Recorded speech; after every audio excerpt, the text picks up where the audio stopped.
காலம் நான் நிற்கிறேன். எனக்கு இந்த கோடான கோடி ஆசீர்வாதம் என் மேலே வரட்டும். எல்லாரும் சொல்லுங்க, என் மேலே எந்த ஆசீர்வாதம்? கோடான கோடி. சொல்லுங்க, எங்கள் சகோதரியை நீ கோடா கோடியாய். சொல்லுங்க, அந்த வேடை சொல்றதுக்கே பயப்படுறேன். எப்படிங்க கோடி வரும்? சொல்லுங்க, எங்கள் சகோதரியே கோடா கோடியாய், அல்லது நான் இனி கோடான கோடியாய் பெருகுவேன். நான் கோடா கோடியாய் பெருகுவேன். சொல்லுங்க, கோடான கோடியாய் நான் பெருகுவேன். நல்ல சொல்லுமா, கோடிகளை நம்பு, கோடிகளை நம்பு. கோடிகள் வருது, கோடிகள் வருது. கோடிகளுக்கு உண்டான பிசினஸ்களை கர்த்தர் உங்க கையில தருகிறார். கோடிகளுக்கு உண்டான பிசினஸ், கோடிகளுக்கு உண்டான ஆசீர்வாதம், கோடிகளுக்குரியான நன்மைகள் வருது.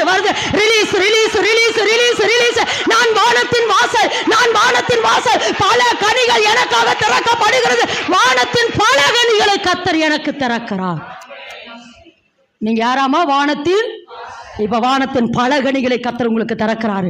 கோடா கோடியாய் எங்கள் சகோதரியே நீ கோடா கோடியாய் பெருகாத நேரத்தில் கர்த்தர் யாக்கோபுக்கு வாக்குத்தத்தம் கொடுக்கிறார். நீ பெருகுவ. சொல்லுங்க, நீ பெருகுவ. ஒருவேளை இன்னைக்கு உங்களுக்கு ஒண்ணுமே இல்லாம இருக்கலாம், எந்த சூழ்நிலை இல்லாம இருக்கலாம். ஆனா நான் சொல்றேன், நான் அடிக்கடி சொல்லுவேன், ஆமா ஏசாவுக்கு சொத்து நிறைய வந்துச்சு, ஆனா கடைசியில் அவன் பேர் வாங்கல.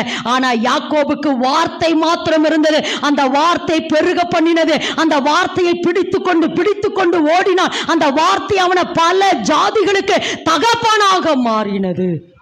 ராஜாக்கள் புறப்பட்டார்கள், அவன் சந்ததியிலிருந்து ராஜாக்கள் புறப்பட்டார்கள். அன்றைக்கு கர்த்தர் சொன்ன அந்த வாக்குத்தத்தம் யாக்கோபினுடைய தேசத்தில், அதாவது யாக்கோபினுடைய பெயரில் இஸ்ரவேல் என்கிற தேசத்தை இன்றைக்கு வரைக்கும் கர்த்தர் நிலைநாட்டி இருக்கிறார். ஆமென் என்று சொல்லலாம். அப்ப கர்த்தர் சொல்றாருமா, பெருகுவீங்க. இந்த மாதம் தேவன், இந்த மே மாதம், இந்த கிருபையின் மாதத்துல கர்த்தர் உங்களுக்கு கொடுக்கிற வாக்குத்தத்தம் என்னது?